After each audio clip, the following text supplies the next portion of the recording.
Ma'am, Assistant Professor at the Department of Mathematics, St.Anne's College for Women, to lead us into prayer. Thank you, Sana. The Bible reading for this evening is taken from Isaiah chapter 40, verses 28 to 31. The Lord is the everlasting God. He created all the world. He never grows tired or weary. No one understands his thoughts. He strengthens those who are weak and tired. Even those who are young grow weak.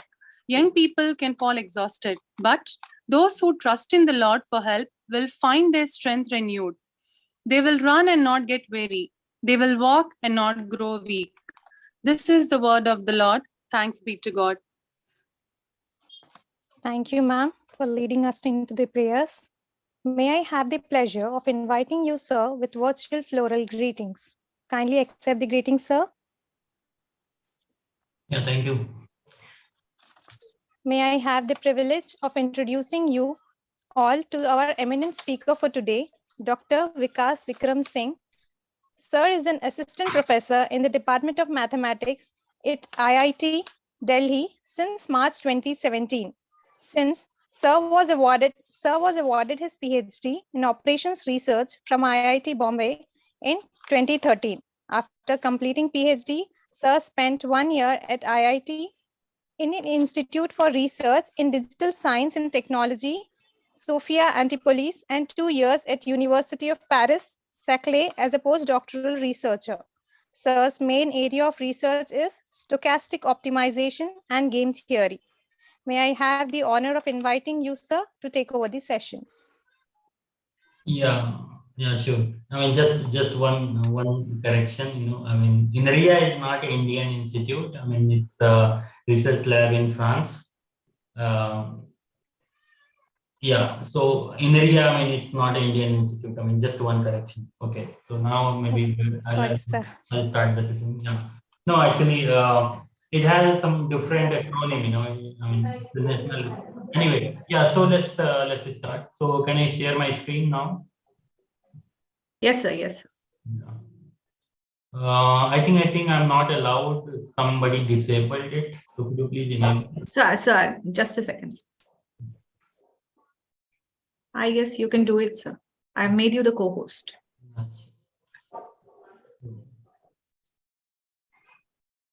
Okay. So can you see my screen? Yes, sir. It's visible, right? Yeah. Okay. All right. So today I will be talking about some optimization theory and its application. So when the word optimization comes, so we use in day-to-day life, in some sense.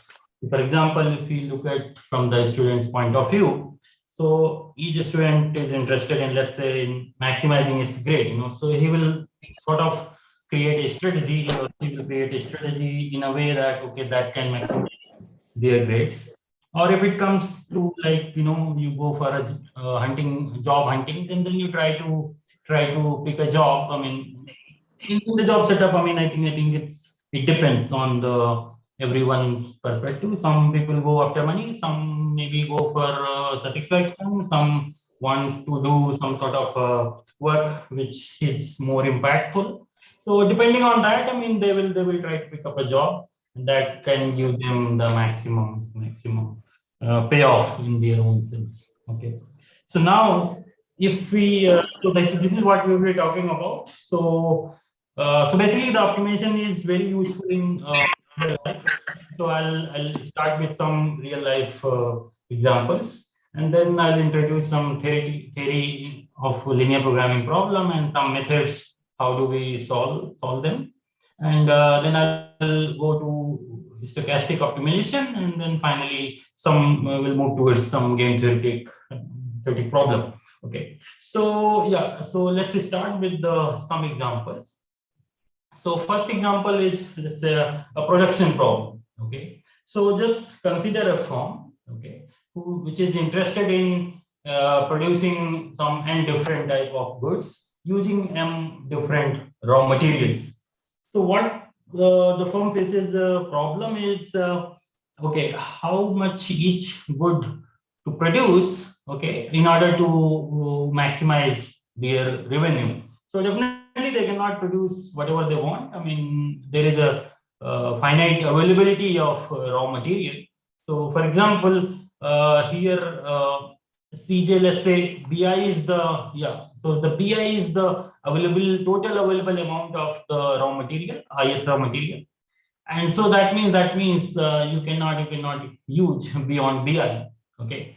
So when the firm produces, let's say, 1 unit of JS good, so it needs like AIJ units of IF material, and then it produces CJ unit of revenue. Yeah. So the firm faces the problem how much each good to produce in order to maximize the total revenue. So now the question is, how do we formulate it? Okay, this is an optimization problem. So I'll be using some whiteboard also. So this way, I think my side by side screen is visible. So I would like to write something. So for example, now how do we formulate this problem? So let's say so if you want to formulate the problem, so first thing you need to decide is what are the decisions the firms needs to make. So in this case, firms wants to decide how many quantities of each goods to produce. So let's say Xj is that quantity of the jth good. Okay. So this many quantities the firm wants to produce, but definitely they have certain constraint. So for example, this is the total available amount of ith raw material, which is available to the firm. Okay. So now, if suppose Xj units needs to be produced, and to produce 1 unit, the firm needs Aij unit of Xj, Aij unit of ith raw material. So that means to produce Xj unit of jth good, they need Aij into Xj unit of raw material. All right. So how much? So to produce like X1, X2, Xn, these many goods firm wants to produce. So to produce these many goods of different goods, how much raw material they need? So to produce jth good, they need like Aij, Xj. So that means to total raw material which firms need is, we can sum j is equals to 1 to n. So this is the total raw material, okay, which is required. All right. So now this raw material definitely cannot be more than what firm has. So this means that the firm, what they have to do is this cannot be more than less than BI. Okay, because BI is the total they have, and this much they are going to use, so they cannot go beyond that. So this constraint needs to be, so firms needs to respect this constraint because they cannot use beyond BI. So this is true for all I equals to 1 to. Okay, so this is the constraint firms needs to respect. And now if you talk about its total revenue, so what is the total revenue? If CJ is required to produce, CJ is earned, CJ revenue is generated to produce when firm produces 1 unit of JS good. So when they produce Xj, then this much revenue they generate. So the total revenue will be J is equals to 1 to n. So this is the quantity which firms needs to maximize, isn't it? So now the problem formulation is, first they decide that this many quantities of goods they produce, and this is the total revenue they generate, and this is the constraint they have, right? So Xj anyway, because they are the units of goods, so they cannot be negative, so it's greater than or equals to 0. So this is how we formulate the problem. So now the problem is, this is what I have written. The total revenue is CJXJ, j equals to 1 to n, and total ith material which will be required to produce these many goods. This is AIJXJ, and this is the availability. So this, whatever is required, that has to be less than or equals to the available amount, because they cannot go more than that. So this is the optimization problem firm has to solve. So if firm wants to know, how much of each good they need to produce. I mean, this is the quantity they have to maximize. Okay, so this is a sort of a optimization problem. Okay, where objective function is linear and the constraints are also linear. Okay, so this is how we formulate the problem. Okay, similarly, if we consider another problem, let's say something called a diet problem. Okay, so yeah, so in between, if you have any questions, so please feel free to stop me if you do not understand anything. So you can just stop me. Okay, anytime. Okay, so next problem is the diet problem. So suppose one wants to have an ideal diet. Okay, and then what are the options they have? They have they identified like n number of foods, and each food has a different nutrients. So there are m nutrients which one has to take, and then they can take it from the n different foods. Okay, so now the question is, what are the foods and what quantity of the foods they should buy so that they can have an ideal diet. Okay, and then what is the requirement of an ideal diet? So this says that the problem says that BI is the minimum requirement of an ideal diet. Okay, so let me just yeah. So BI is the minimum requirement of IF nutrient for an ideal diet. Okay, and this increases AIJ. This represents, for example, A11 represents the quantity of nutrient 1 in 1 unit of food 1. So similarly, AIJ is nothing but quantity of nutrient I in the 1 unit of jet food. Okay, so definitely if you are going to buy a food, then you have to pay something. So let's say CJ is the per unit, the cost of 1 unit of jet food. Okay, so now the question is, I mean, one wants to have an ideal diet plan at a minimum cost.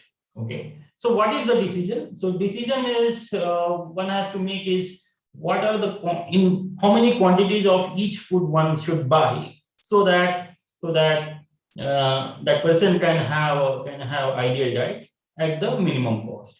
Okay, so the total cost, so this is the decision variable. Xj represents the quantity of the jet food. Okay, and then in this case total cost is nothing but Cj times Xj, because if you want to buy Xj unit of jet food, you have to pay Cj Xj, and since you decide to buy n different foods, so that is why this is the sum over 1 to n. So this is the total cost you have to bear in order to buy this x1, x2, xn quantities of those n different foods.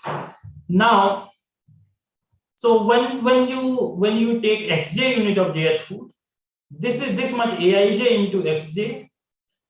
IF nutrient you are going to get, and then since you are taking j different foods, so this is the total IF nutrient you are going to get if you consume these quantities of the foods. Okay, so for an ideal diet, this quantity should be more than BI, right? Because BI is the minimum requirement of IF food. Okay, so now you have objective function, which is the total cost, which you want to minimize, and then you have an ideal diet requirement. So this quantity should be greater than or equals to BI, and then again the quantities of food, I mean, it cannot be negative. So Xj greater than or equals to 0, j equals to 1 to n. So if you want to know what are the quantities you should buy, you need to solve this automation problem. Okay, so this is another example. All right. So the third example comes from the portfolio automation. Okay, so you all will be having some idea about the stock market. Okay, so suppose you have some money and then you want to invest in different stocks. Okay, suppose you want to invest in different stocks. Okay, so let me just use my whiteboard again. Okay, so this way I feel it's more interactive, and then I can go a little bit at the slow speed. Okay, so suppose you have n stock like S1 to Sn. Okay, So these are the stocks you want to purchase, and then you have a total wealth, let's say 100 or 1000 rupees. Okay, and then you want to use this total wealth to buy these stocks. Okay, and then randomly you don't want to buy. Definitely you want to buy the stocks which gives you the maximum return. So for that you need to know what are the returns the stock gives, right? So if I assume that, let's say R1 is the return on stock 1 and Rn is the return on stock n. Okay. Now the question is, how do you decide, how do you invest this total wealth, total wealth in these different stocks? Okay. So this we denoted by, this is the decision you have to make. So let's say I divided this in like I denote this x, where x1, x2, xn, where xn is xi is the fraction of total wealth which is invested in ith stock. So this can be in percentage. So for example, if so this is the fraction of wealth invested in ith stock, right? So for example, what it represents, so for example, if n is 4 and you decide to put equal amount of money in all 4 stocks. Okay, so let's say 25% on each stock. Okay, so this means 250 rupees you will invest on each stock. So you'll take 250 rupees, and then whatever you can buy in these 250 rupees, I mean, that many stocks you can just purchase. All right. So in this case, this xi is nothing but 1/4, because 25% you just decide that 25% of total wealth you decide to invest in ith stock. So xi is 1/4 for all each I. This is how these x are defined. Okay. So as I said, I mean, Ri represents the return on 1 unit of investment, okay, on ith stock, right? So this is what we know. Then if suppose you invest xi, this will give you Ri times xi return, right? Given you have you are planning to invest in any stocks, so total return will be what? Anyone? What should be the total return? Okay, I mean, I just want a quick answer, maybe from your side. See, you have n different stocks. You know the return like R1, R2, Rn, right? And then you divide the money in a fractions like x1, x2, xn. So for example, xi amount of money or xi fraction of money will give you this much return. So what will be the total return? Anyone? See, you can say, you can say something, otherwise, I mean, there's no point,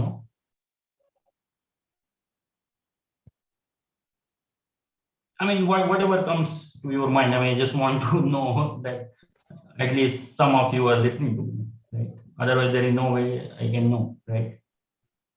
Can I, sir? Yeah, sure. Is it summation Ri xi? Yeah, summation Ri xi, where I is from 1 to n. See, you just add your total return, right? I mean, one ith stock gives you this much, then you just sum, right? So Ri xi I equals to 1 to n. This is the total return, right? So now as an investor, you want to choose your xi in such a way that this quantity is maximized, isn't it? Right? So this leads to the following problem. Let me just, yeah. So this is the optimal way. Okay. So this leads to this problem where you maximize your total return, which is Ri xi, I equals to 1 to n. And now this is the fraction of money. So each fraction xi should be greater than equal to 0. And the sum is equals to 1. So, I mean, you must be wondering, I mean, why did I choose in fractions, right? I mean, since we had like total amount was 1,000, right? Total amount was 1,000, so I don't see 1,000 anywhere. So what I did is, I mean, I just divided the money in fractions, so in percentage, right? Like 25%, as for example, I said, I mean, when there are 4 stocks, so 25% I assign to each stock, right? So 25%, I mean, that means that 250 bucks, right? So x1 is equals to 1 by 4 is nothing but 250 rupees, right? So I just normalized it, just for making problem more simple. So this is how this problem becomes. So if you look at all these problems, right? I mean, we discussed 3 problems, right? One was the production problem, another was diet problem, this one was the portfolio optimization problem, all right? So all these problems, if you see, the objective function was linear, isn't it? Objective function was linear, right?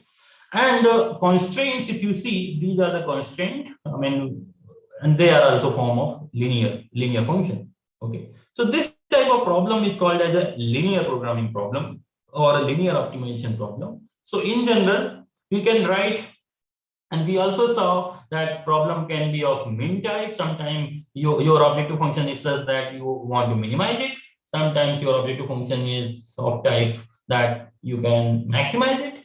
So it can be of any type, min or max. And then you have a linear function, C transpose X, where C is in, let's say, in Rn, for example, yeah. Okay, let me just.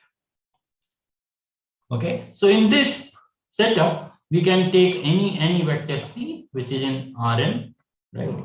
And this is your decision variable which you want to know by optimizing this problem. Then the total, I mean, this linear function C transpose X, this represents your objective function.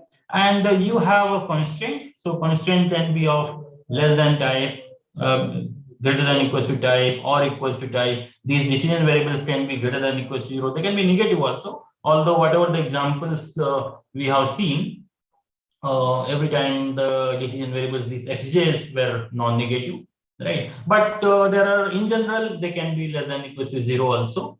And there may be like, there may be no constraint on xj. So xj can be any real number. It can be, there is no constraint on it. So this is the reason I put xj unrestricted. So this is how the general problem looks like. So now there are certain transformations. So for example, maximization problem, you can equivalently write as a, so maximizing a function is nothing but the minimizing its minus of it. And then if you take ai transpose x greater than equals to bi, so if you multiply this inequality on both sides with -1, the inequality will be reversed.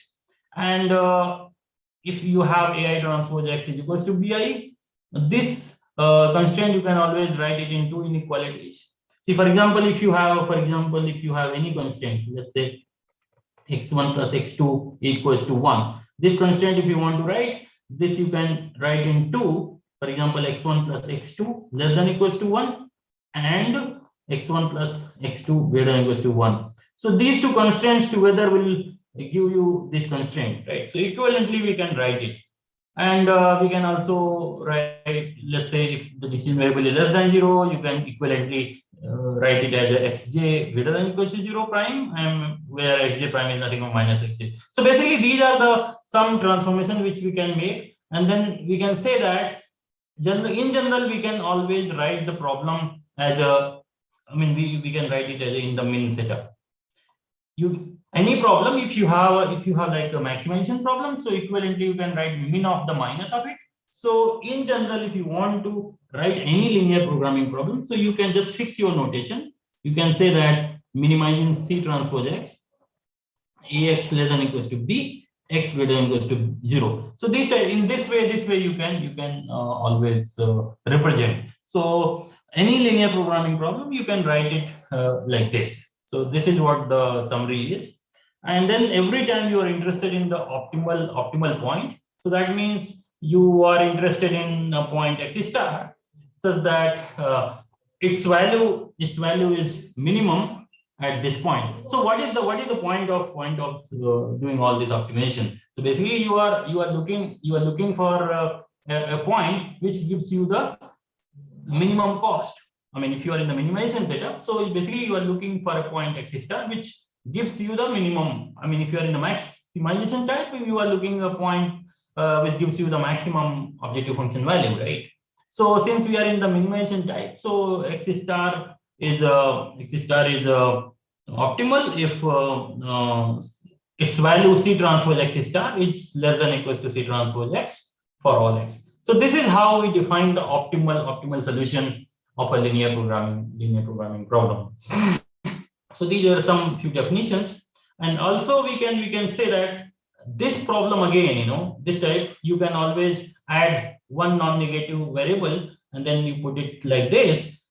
So basically all these constraints you can make it as equality constraint, and all the variables you can write it non-negative. So, and this problem we call it in that the linear programming problem in standard form.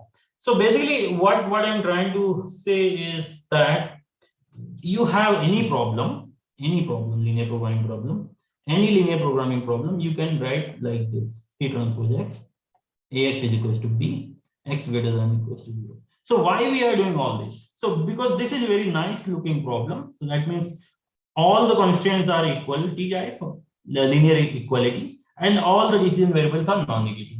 And what is so special about this problem is that we have very efficient methods. In case if you know, there is something called the simplex method.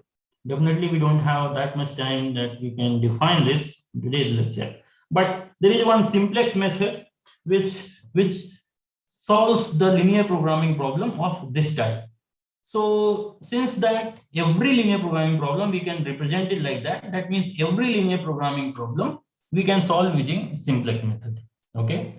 So this is the beauty, the simplex method, it is only designed for these kind of problems. Okay, but no worries, no matter what kind of linear programming problem you end up with, you can equivalently write that problem like this. Okay, and then you apply the simplex method. Okay, so there are two steps. So first thing, in fact, three steps. So if you just get into a situation where you need to formulate the problem. So let's say if you formulate this into a linear programming problem, then from there, okay, you just convert into the standard linear programming problem. When I say the linear LP, that means linear program or linear programming problem in the LPP. So first thing is, whatever your problem is, business problem is, you can just formulate into a linear programming problem. And then from linear programming problem, you convert this into the standard linear programming problem, which is this one. This is a standard one, standard one. So your business problem, you just first formulate to the linear programming problem, if possible. Not all the business problem you can formulate as a linear programming problem, but whatever the business problems you have, you can formulate it, then you just formulate to LP. From here, you can just convert into this type, and then after this, you just apply your simplex method. Simplex method you apply, and this method will give you optimal solution. So usually these are the steps one follows. We encounter a problem, we first do the modeling, then we create into a standard setup so that the methods can be used. Then the simplex method you do. Then use the method, find the optimal solution, and this is what one is interested in. Okay.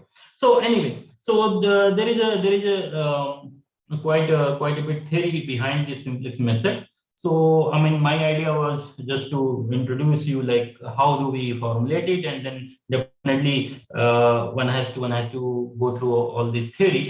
If at all you don't know, if you know, then anyway it's good. So now what I will do is, at least for some simple problems, I will show how to solve it even without using simplex method. So for example, there are some graphical methods available, but the problem with the graphical methods is it can only solve the problems when the problem is in two variables. Okay, because you cannot solve it if there are more than two variables. The reason is you cannot draw them, right? If it is a two-dimensional, okay, you can draw. Even three dimension you cannot, right? At least I cannot, I cannot visualize anything in three dimension. So let's see if the problem is in 2 dimensions, and then how do we solve it. So for example, you consider this problem, minus x1 minus x2, and this is the objective function, and then you have those two constants, 2x1 plus 2x2 less than equals to 3, and 2x1 plus x2 less than equals to 3, where x1 and x2 both are positive. All right. So how do we solve it? First thing what we will do is we will just draw this, because this is easy to draw, isn't it? So if you draw, let's say it's x1 here and then x2 here. Okay, then x1 plus 2x2 less than 3. So this means at x1 you will have this intercept, which is 3, 0, and this is like 0, 1.5. This is what we'll do, and this is the region, right? X1 plus 2x2 equals to 3 is this line, and then since it is less than equals to, so this is the region. Now another one is 2x1 plus x2 less than 3. So x1 will have like 1.5 comma 0, this intercept, and this will have intercept, and this will have 3, 0, 0 comma 3. So this is the line. Okay, so this is the line. So okay, and then this is the region. So what is the common region? Common region is this one. Common region is this one. And of course, these constant x1 greater than equals to 0, x2 greater than equals to 0 will make sure that your region is in only non-negative ortho. Okay, so this is the shaded region, and where this point is 1, 1, and this point is 0, 0. So you have 4 corner points. One is 0, 0. One is 1.5 comma 0. Another is 1, 1. Another is 0 comma 1.5. So can anyone tell me what will be the optimal solution of this problem? So that means we are looking for a point 1 comma we are looking for a point x1 comma x2, which gives me the minimum minus x1 minus x2, so which can minimize this function. Okay, so anyone? So by looking at this graph, what do you see? How can you find the optimal point? Anyone? See, okay, so for example, I'll give you some hint. See, for example, at 0, 0, if I calculate this value is nothing but 0, right? Minus x1 minus x2 is 0 at 0, 0. And this is the line x1 plus x2 equals to 0. So if I just draw this line, sorry, so this is the line which is x1 plus x2 is equals to 0. Now, if I move this line in upward direction, so for example, minus x1 minus x2 is equals to minus 1. So this line x2 equals to 1. This is also in this region, right? This line is x1 plus x2 is equals to 1, which is nothing but minus x1 minus x2 equals to minus 1. So this says that if I go inside the feasible region, my objective function value is getting low, right? Because 0 is definitely greater than minus 1. So minus 1 is better than the 0 since we are in the minimization setup. So that means as we move towards the upwards, in the upward direction, if we move, then definitely we are going to reduce our objective function value. So if we can look at this figure, for example, if I can see here. So this is what I did, I just draw this graph, and then what I did is I just drew some lines like a value of this objective function, that minus x1 minus x2 equals to 0, and minus x1 minus x2 is minus 1. So if you just move upward direction, then we are just decreasing our objective function value, right? So now can you tell me what is the, although I have written what is the optimal solution. Optimal solution is nothing but 1 comma 1. So can you tell me why it is minus 1, 1 is the optimal solution? For example, if I choose something else, for example, then minus x1 minus x2 can be minus 3 also, right? So why did we stop at minus 2? Anyone? So why did we stop at minus 2? Yeah, if you don't know, I will tell anyway. But if you know it, so please answer it. Okay. See, the reason is, if you look at the picture on the right hand side, okay, although minus x1 minus x2 can be minus 3, right? But if you see this red line, okay, so this is like, it is not into the feasible region, right? Sorry. So this shaded region, this is my feasible region, I mean, whatever, we have to find a point within this region, which gives me the minimum value of minus x1 minus x2, right? Yeah. So, Sir, sorry to interrupt you. Students are keeping their solutions in the chat box, sir, because I've muted all of them. no, I think you should not, I request you, you do not mute them. Okay. Okay, sir. Okay. So because the thing is, I mean, I like when, the interactive sessions, so they can do whatever they want. Yes, I have given the permission, sir. Yeah. So someone is using, because it is the last line crossing through the visual region. Right. This is what I want. You see, and this line, I mean, it is passing through the one point. So this line is exactly touching exactly 1 point, right? 1, 1. So if you push further this line, it is going outside the region. So so that is not the objective. You have to find a point within that region. All right. So we have to find the point within that region. Okay. So this is the region, this point 1 is optimal. Okay. So yeah. So now quickly we will see one more example where we have this set. For example, this x is nothing but x1 x2. If minus x1 plus x2 less than equals to 1, x1 greater than equals to 0, x2 greater than equals to 0. So if you draw this, I mean, you can see, I mean, whatever the shaded region, this is my feasible region. So now if I, within this feasible region, if I want to, let's say, minimize my function, let's say x1 plus x2. So what will be the optimal solution? I mean, I have written it 0, 0. I mean, why is that? Because if you look at the shaded region, I mean, all x1 and x2 both are non-negative. If they are non-negative, then x1 plus x2 value, minimum value will be 0. So it is attained at 0, 0. So now if I just change my objective, suppose my objective function is minimizing x1. So can you tell me what will be the optimal solution in this case? Anyone? If instead of minimizing x1 plus x2, if I minimize just x1 within this region, whatever the region you are seeing on the slide, okay? If I just minimize x1, what will be the point? Anyone?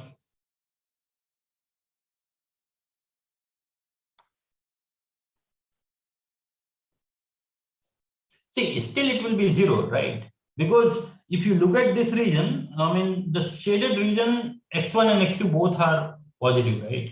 Both are positive.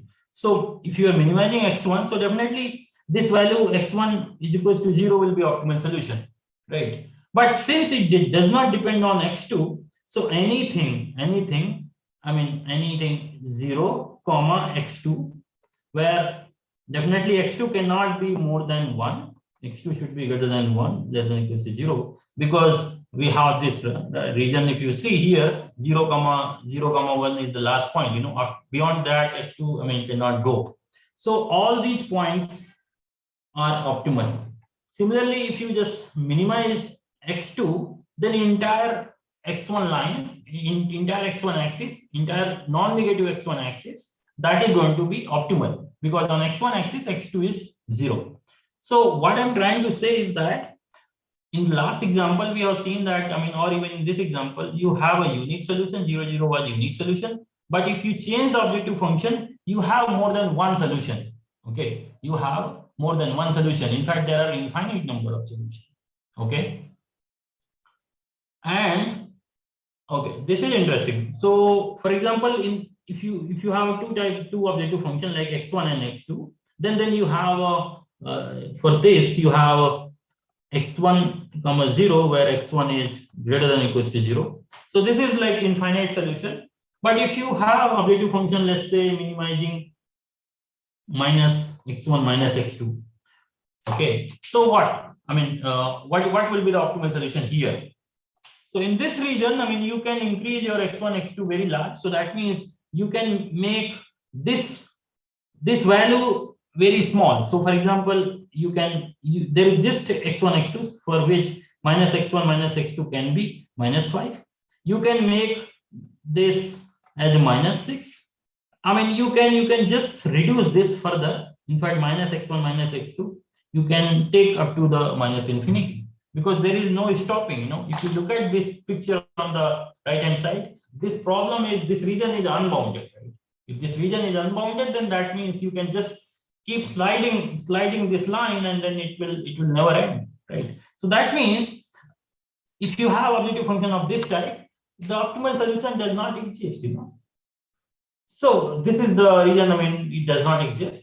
And there is an example where a feasible region can be empty also. So basically, what is the observation is in any linear programming problem, there can be unique solution, there can be infinite number of solutions, there can be whenever the optimal and then optimal solution may not exist also. Okay, but if there exists optimal solution, there is at least one solution which is on the corner point. So whatever the examples we have seen, at least we have seen that the optimal solution, if it exists, then at least one solution is on the extreme point.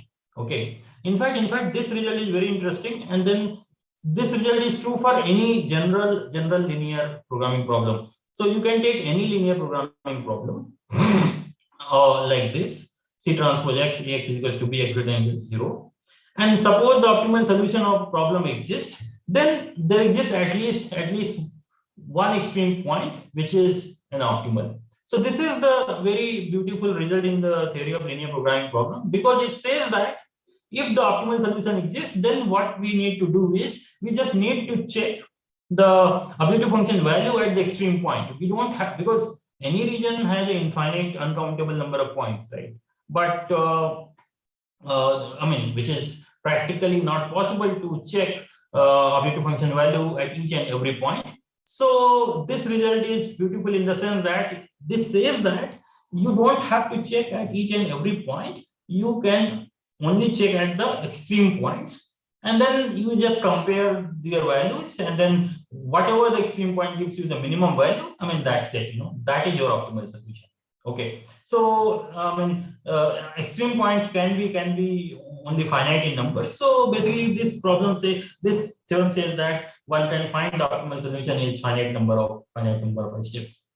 And so in the beginning, I was mentioning some method called the simplex method. So simplex method is based on this only. What it does is it starts from one extreme point, and then it moves to another extreme point in such a way that objective function value is reduced.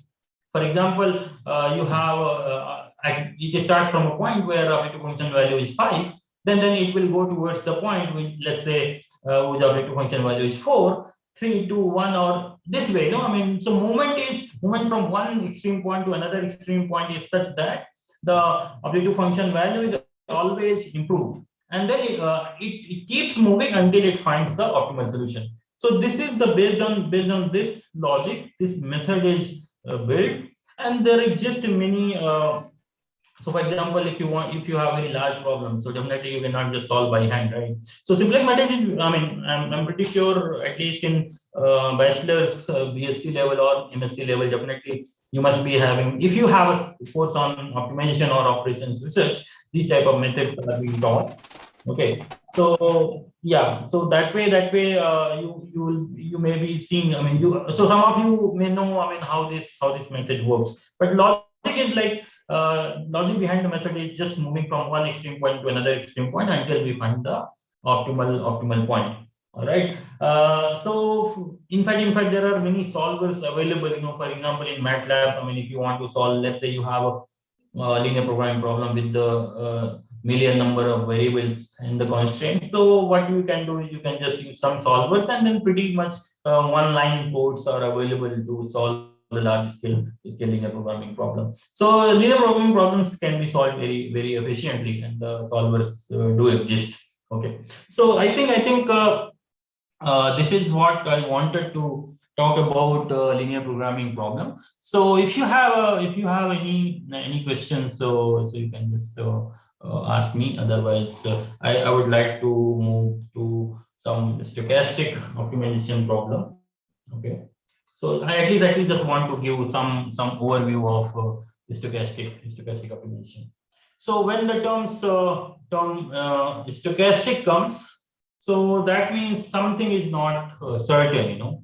There is uncertainty. So for example, linear programming problem, as we have seen, it is of this form: minimize linear function subject to linear constraint, blah blah blah. So when we solve the linear programming problem, we assume that these matrices A, the vector B and vector C, they are known, they are known. For example, but actually in reality, they are not known. See, for example, I gave an example of a portfolio optimization problem, where we assume that the return on stocks are known, right? But which is not known, right? If you know how much return you are going to get in a stock, I mean, you can make billions, right? Because you already know it. So you don't know. They are basically random variables, right?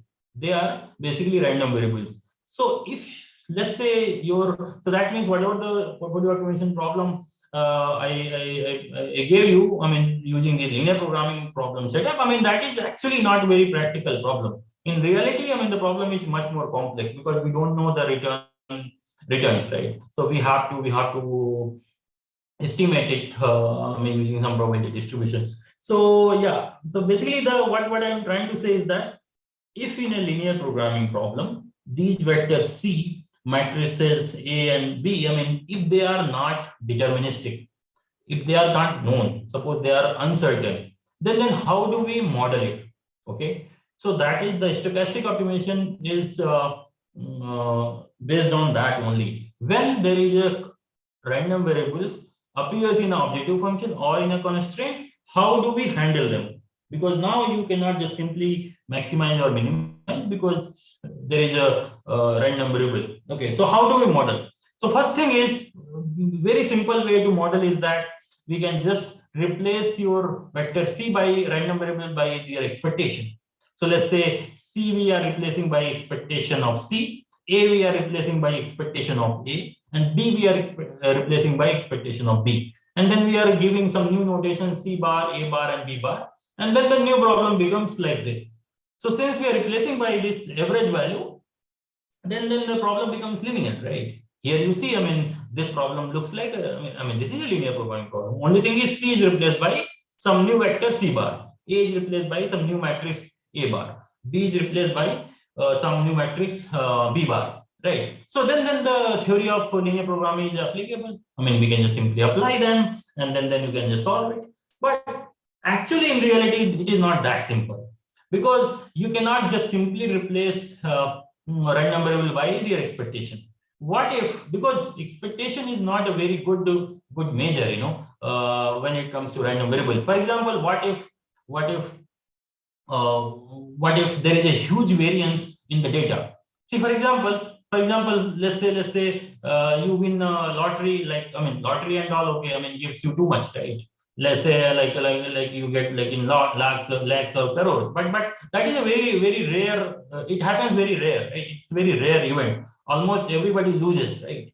When they go and buy the lottery. So you cannot say that, okay, suppose you won like $1,000 in a lottery. I mean, the chances of winning in the lottery is like 0.01. I mean, not even 1%. And then most of the time you get zero because you just lose the money. So you cannot say that now, okay, since there is a chance of like 0.01% chance is there to win the lottery of 1,000. So you cannot say that on an average I get 500, because if you take the expectation, I mean, if you just simply take the average, I mean, average is nothing but I mean, you cannot just simply say average it, right? Because most of the time you get zero and then only once you get 1,000. So it's not like you can just simply take the average because average will be too much. But in reality, you always get zero, right? So average is always not a very good measure. That is what I'm trying to say. So that means we definitely need to model in a different way. So this is what we do. So there is something another called, like, if when you have a linear constraints which are uncertain. So what we do is we try to replace those constraints with this probability inequality. So what it says that although we are looking the probability, we are fixing alpha, so we are happy if my constraints are satisfied with at least, let's say, 90% probability or 95% probability. Okay, so linear constraints we can just simply replace by this probabilistic constraint, and this type of problem is called the chance constraint linear optimization. So this is very good tool to handle the uncertainty when there is a huge variance in the data. So here what we did is we just replaced the objective function by its average and the constraint by the probabilistic inequality. Okay, so in fact this average also one can use some type of probabilistic inequality to model it, and then those problems are also can be called as a chance constraint or linear optimization problem. But these problems are very difficult because of this probability. Because if you want to know the left hand side here, we really need to know what is the probability distribution of A and B, which is usually not known. And even if you know, then you need to solve some sort of a multidimensional integral, integral to just compute this. So this problem is very difficult, but this problem can be easy in certain cases. So for example, now again we can revisit our portfolio optimization problem. So here again we consider portfolio optimization where R is a random return vector. So in the beginning we took this as a deterministic vector. Now I'm just saying it is a random vector. And then sometimes you lose also. So I can just take minus R as a loss vector. So now the objective of investor is to maximize its expected return subject to an upper bound on its loss. So basically every investor has some upper bound that, okay, beyond that I don't want to lose the money. So let's say I have like upper limit of 10,000. I cannot lose beyond that. So I'll just invest under the condition that my losses cannot go more than 10,000. Okay. So how do we model it? This problem is modeled like this. So if you remember, previously we had like maximizing RIXI. So now we are just replacing RI by its expectation. And this is the constraint. So minus RIXI represents the loss. When you invest XI fraction of money on the ith stock, and then you just sum it.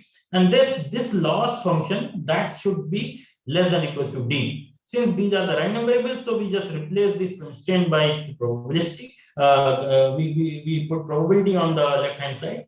So basically, probability of my loss going is within the D should be greater than equals to alpha. So let's say alpha is 0.95. So basically 0.9 with 9.95 probability, I am making sure that my loss will not go beyond D. So that is what this constraint means. Now we want to solve this problem. So this is more realistic problem we face instead of the linear programming problem I showed you in the beginning.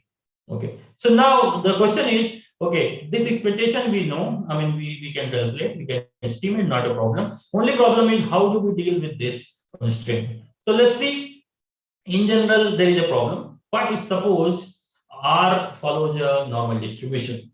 So the normal distribution is a quite important distribution, probability distribution. It is a symmetric, and it has the property that if vector R is a multivariate normal, then any linear combination is a normal, univariate normal. So this is the thing. So you take any x, R transpose x, again follows a normal distribution with this mean and with this variance. And then if we put minus R transpose x, then it follows this normal distribution. So let's start with this. Let's start with this inequality. So what I did is I just this term is nothing but minus R transpose x. So I just added subtracted the mean and divided by its standard deviation on both sides. So inequality will not change because we applied the same operation on both sides.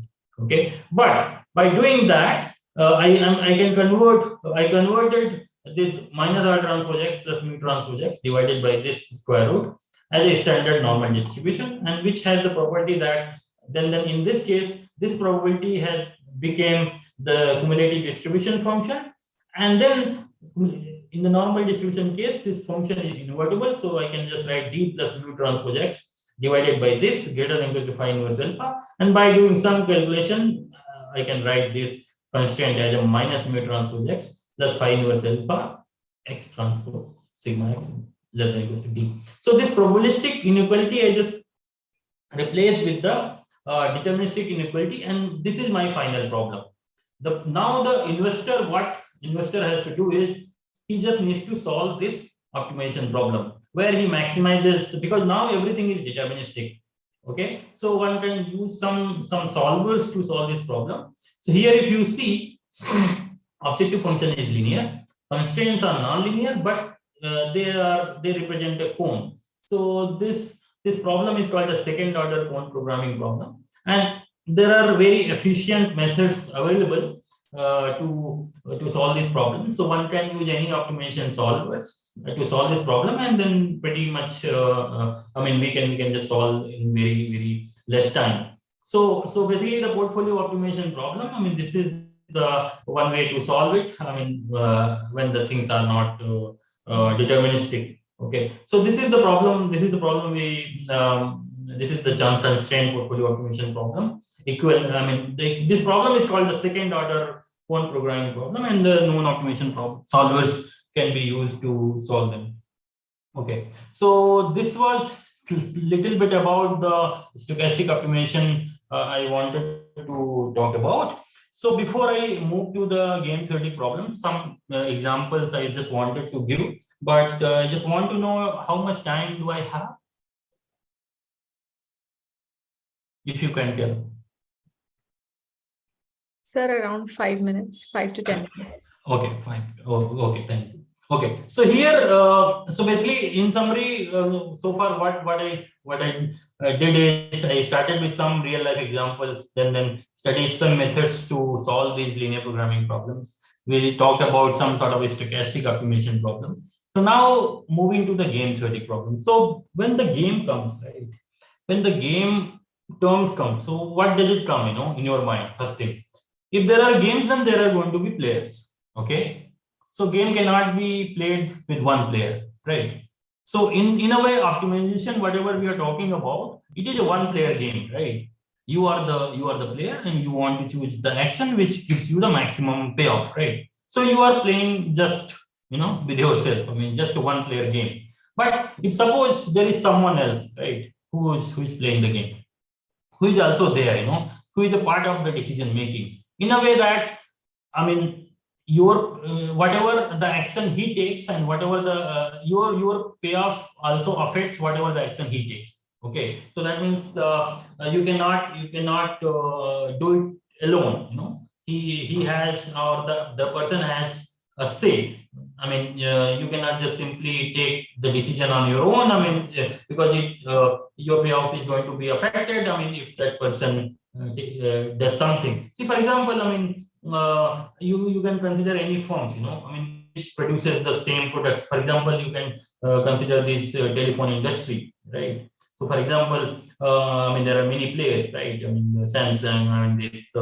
I mean, whatever these Chinese brands, and then Apple, and so everybody is competing over the customers, right? I mean, they bring some new phones all the time. I mean, which has different features, and then based on that, I mean, they target the population. So that means the sale of each and every company, it depends on what other company has launched, because if other company is giving you at the cheaper price, then the population will just tend towards that, and then that is going to be your loss, right? So in a way, in reality, we can see that like these firms are playing games, right? Playing games, right? Because you need all alone, I mean, they cannot do anything, because other guys are also sitting. Okay, so this is in a broad way.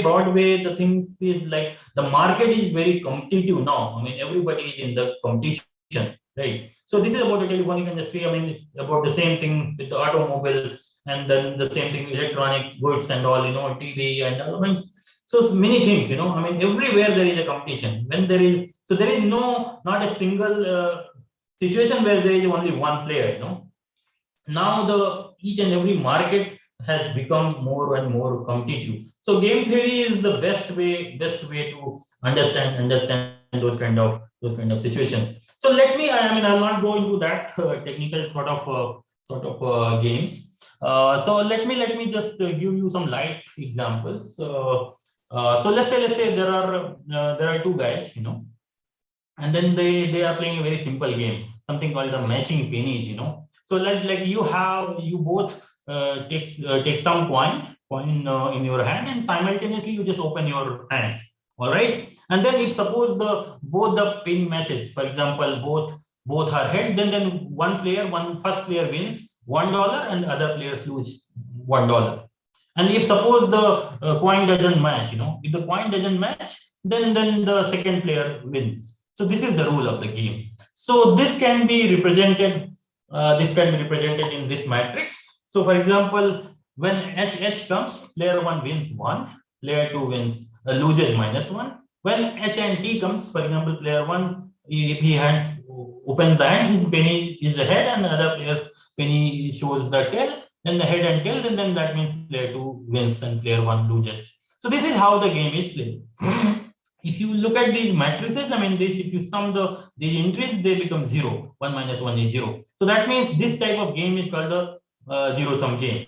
Okay. So there is another famous and interesting example, which is called the prisoner's dilemma. So I don't know whether you heard this or not. So this is a very simple. I mean, this is a very. I mean, you can relate this example. See, for example, suppose there is a crime has been committed, and then police caught two guys, and then but they don't have a sufficient evidence to charge them. So now how will they find the evidence? Okay. So what they do is, I mean, they put both the guys in a different cell. Okay, both the guys in a different cell, and then they give them offer, in the sense that, okay, then they say, okay, if you confess the crime, then I will use you as a witness against the other fellow. Okay, and then I will release you, and other person will get the 4 years of jail. Okay. Now, but if you do not confess, and then okay, they cannot do anything. And if you do not confess, and other guy confesses, then you will end up with the 4 year jail, and other guys will be free. But if neither of them confesses, okay, then both will be like,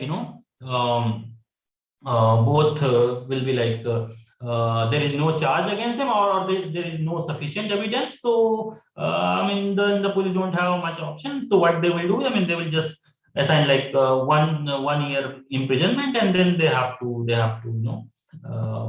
release them. They don't have a choice because they don't have sufficient evidence. But if both of them confesses, then police is very smart. What they will do is, I mean, they will use each witness against the other, and then put them in a prison for 3 years, but they are giving 1 year relaxation, in the sense that because they are cooperating with the because of the cooperation with the police or something, so they have 1 year imprisonment. Now tell me what these prisoners should do. Anyone? This is the quite interesting example, right? What they should do, whether they should confess or not confess. Anyone? I see this is the last slide, so you can just participate. I mean, unless you slept, in between. Anyone? So according to you, what the prisoners should do? They should confess or they should not confess?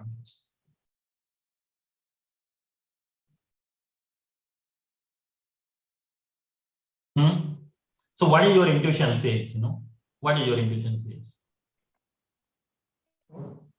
So if you look at this matrix, so corresponding to this NC, I mean, if the player one do not confess, and other player two is also do not confess, then both get 1 year imprisonment, right?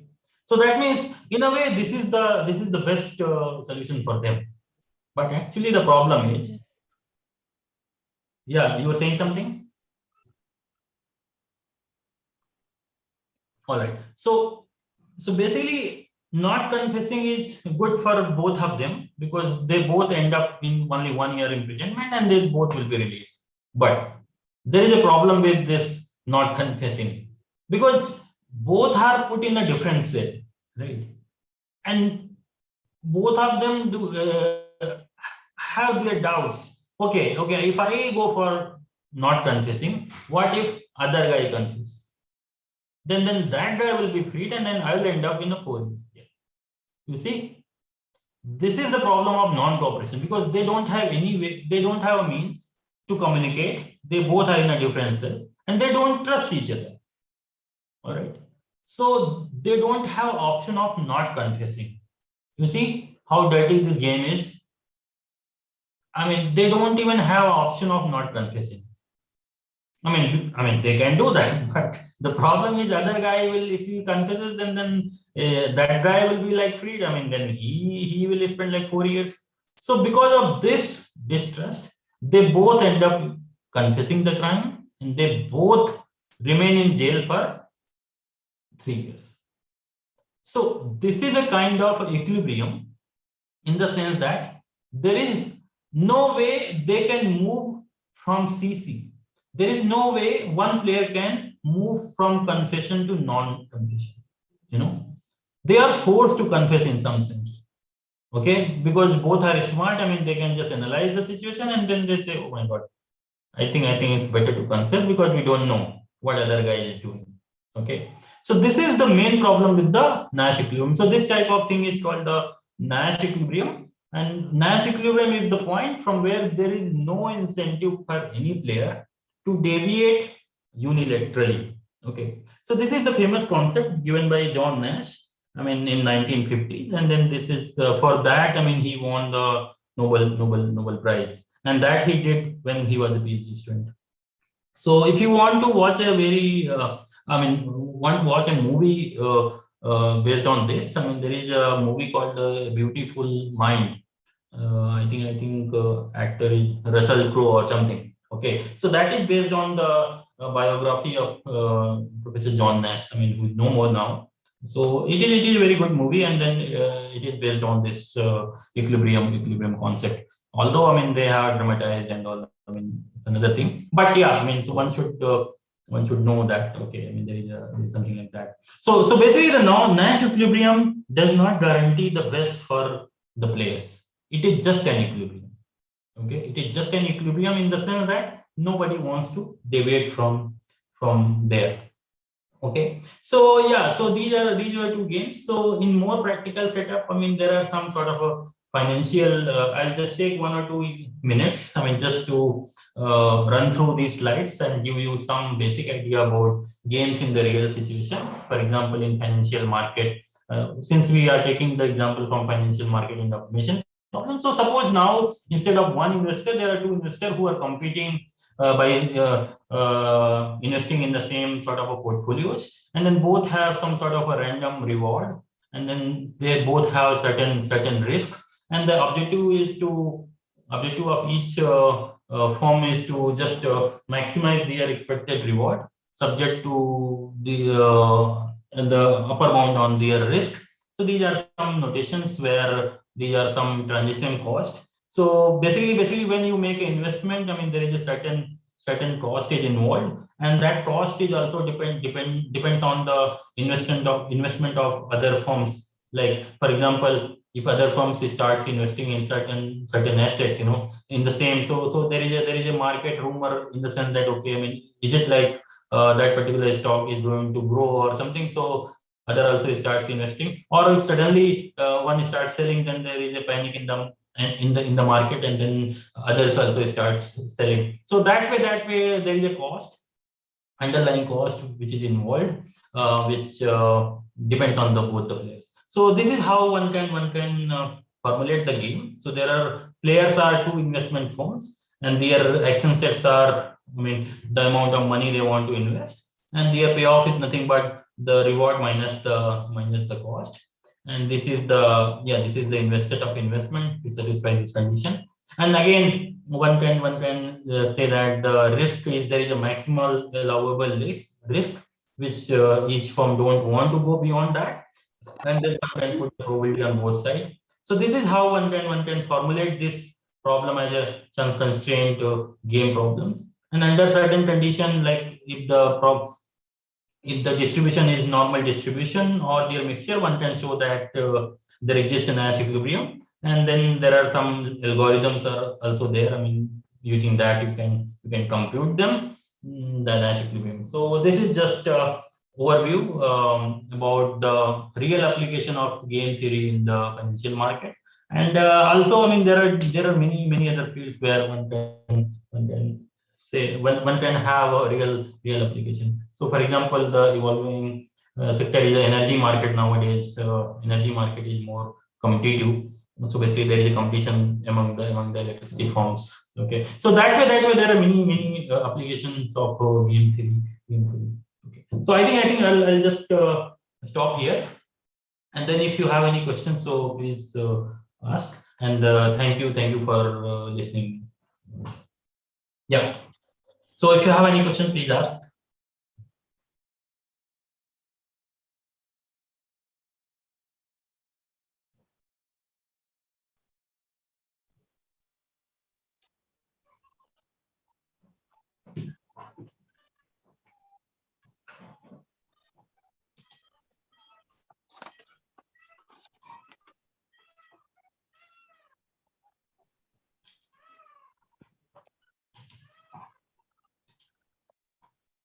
Thank you, sir.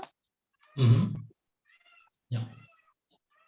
On behalf of Department of Mathematics, St. Anne's College for Women, I would like to express my sincere thanks to you, sir, for accepting the invitation and sharing his expertise with us in using the interesting mind game theories and production problems, diet problems, and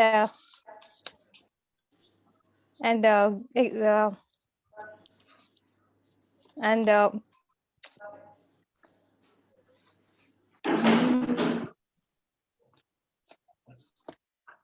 we were very excited using these game theory problems, sir. Thank you. Thank you, sir, for explaining the applications of game theory. I thank Nirmala ma'am, Head Department of Mathematics. I thank all my ma'ams and all the participants for their constant support and attention. I request all the participants to switch on their videos for a quick photograph.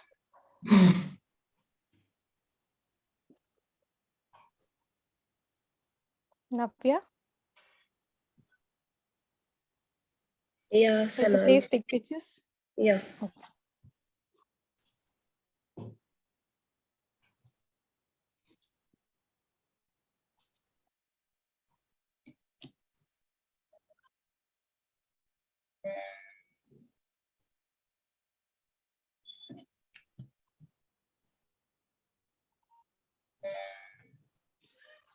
Thank you, sir.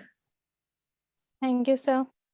Thank you, sir, for joining us. Thank you. So thank you. Thank you, sir, for joining us. Yeah, thank you for inviting for this talk, and thank you for listening. Yeah, I'm not sure whether everybody understood what I said, but even if you got the idea what I was trying to say, so I think that's more than enough. Yeah, I understand. Like these talks, I mean, and not everything can be processed in a very fraction of time. But even if I was able to deliver, like let's say, even if I was able to, give the flavor of what I do, so I think that's more than enough. Thank you for your invitation. Yeah. Thank you, sir. Thank you, sir. Yeah. So can I leave now? Yes, yes, sir. Okay. Bye. Have a nice day. I mean, day is not there, but anyway. Okay. Bye.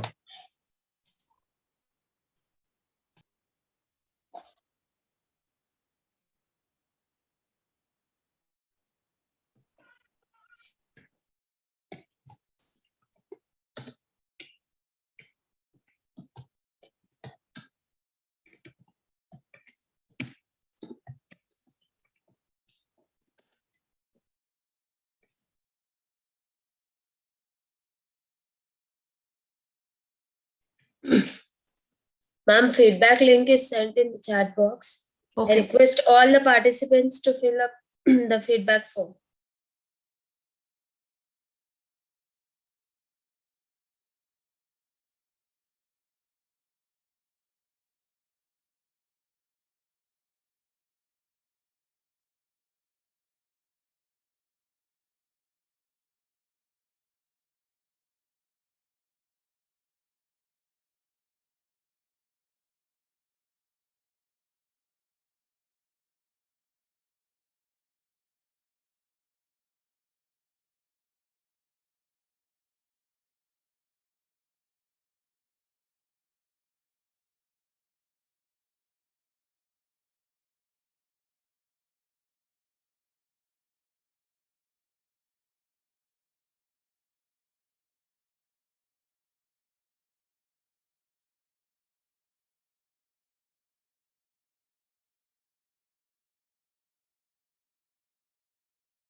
Navya, do I close the meeting for all? Everyone has given a feedback. Mostly, I think, ma'am, because there are few girls only. Around 18, not 18, maybe around 16, 15 girls are there.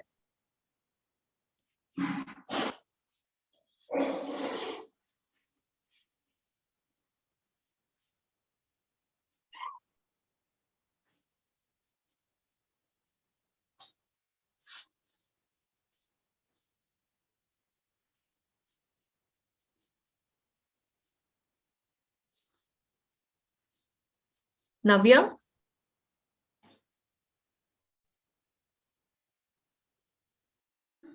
Yes, ma'am. Shall we wait or what? 1 minute, ma'am. I'll just say you how many. I just check the response. Ma'am, I received 19 response. Only 19. Yes, ma'am. Okay, then we'll wait for some more time. Tell them to film. Show me.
Are they filling, Navya?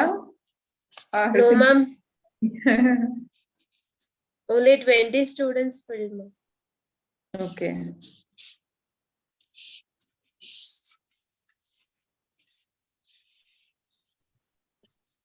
Only 4 are left, ma'am. Participants. 11. 10 Are participants. filling or just ask them now? If they are filling, we'll wait.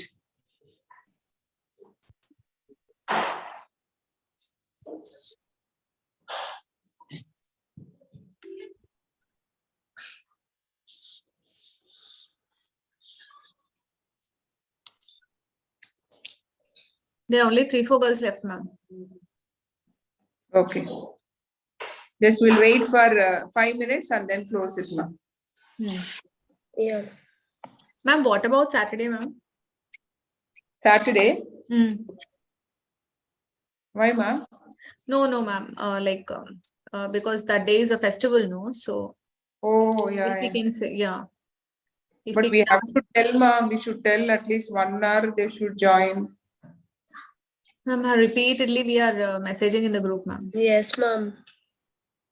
What is the topic that day? Statistics and data science. Data science and statistics. Okay, shall we ask MCA students also to Yeah. join?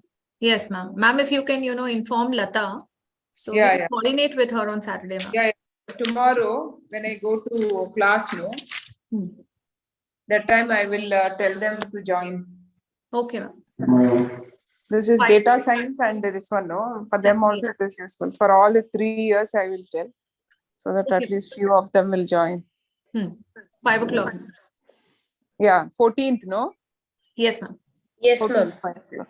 Saturday. 14th is Saturday, yeah. Yeah, so tomorrow before I go to class also just remind me, no? So Yes. I will tell them. Okay. All MCA students, all 3 years, I will tell them. Actually, second and final years are having exam. So they won't join. I will tell first years. Okay. Ma'am, Saturday is a holiday, ma'am. Yeah, The holiday. holiday. Yeah, because the exams are going on, final semester exams. Okay. Okay. ma'am. I will tell first years. Okay. First years, I will tell them to join.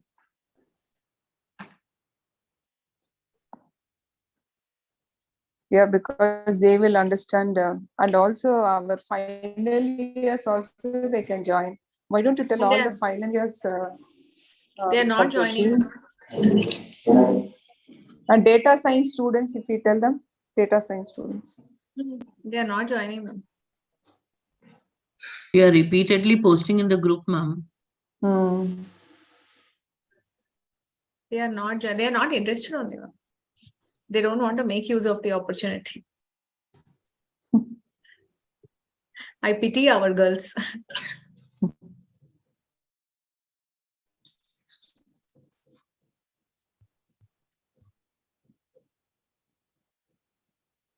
Ma'am, how many girls are there in this PG diploma? Sorry, what is this? Yeah, diploma course, ma'am. 8.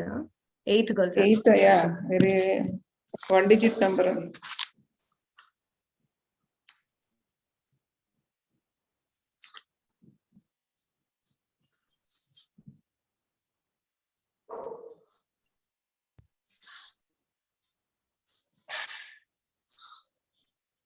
And we will tell our computer science lecturers also can join actually.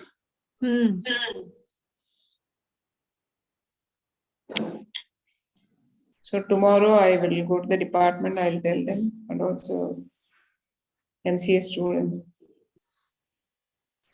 MCA lecturers can also join. Yeah.